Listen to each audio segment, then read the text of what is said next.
Hello model railroaders, and welcome to the blast furnace build part 2.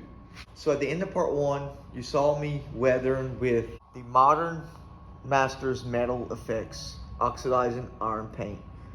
And after that sequence, I went ahead and put on the rust activator, which I'm gonna get you a close-up what it done. It gave it a real rust effect. The lighting is kind of decent in here, but you can see wherever I put it, it allowed rust. That's real actual rust. So that was the idea. These things stay out in the weather and they rust from the heat, corrosion from the outside, and everything else. So that was perfect to do that on this build, and I'm highly satisfied how it came out. So right now what they're asking for is these pipes here.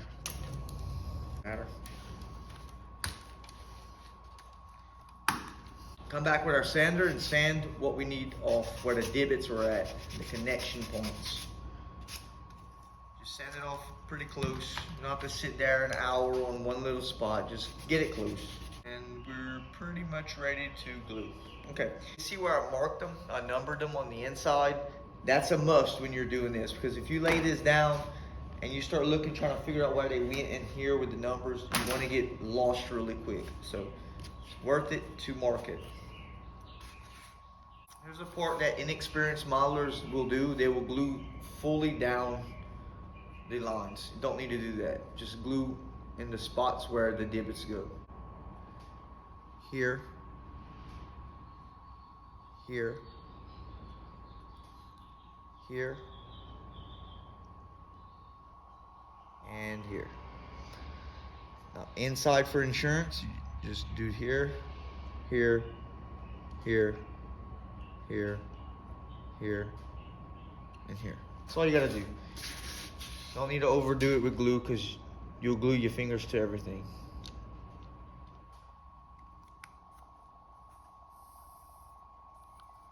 Give it a good squeeze. Make sure it's all mated up with its seams. And it is, and you just put it aside. Done. This one is the same sequence here, so I'm just gonna do it off camera so we don't take up a lot of time. All right, this is the second stage of the piping that we got complete. Of course, like I said before, I have to do this off camera because I do not want to get confused, and this is already hard to put together. It's very complicated.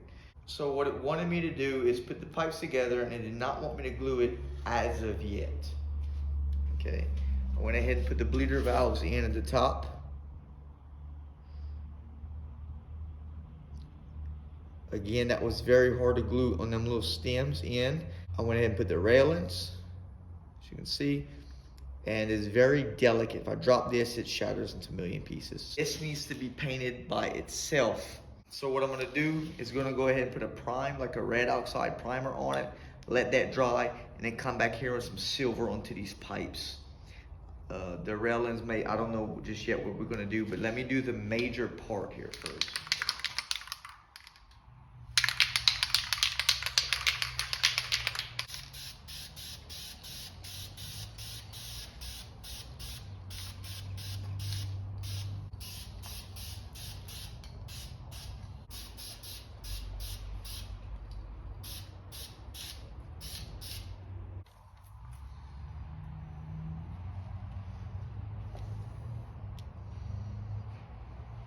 So for the look, I'm going with the metallic silver here. It's gonna make it look like pipe work. So when I come back and rust it and do my effects on it and kind of let some of this silver bleed through, it's gonna pretty much look realistic.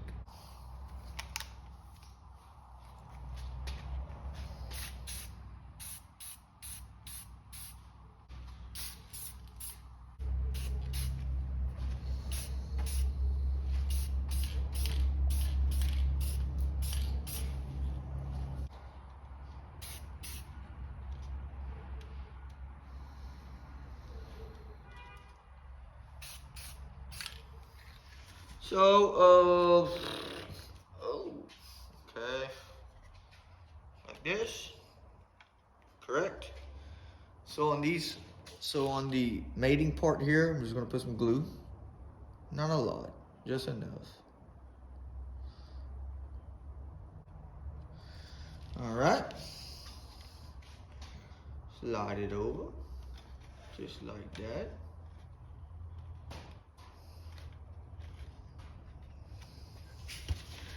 Lock it in position.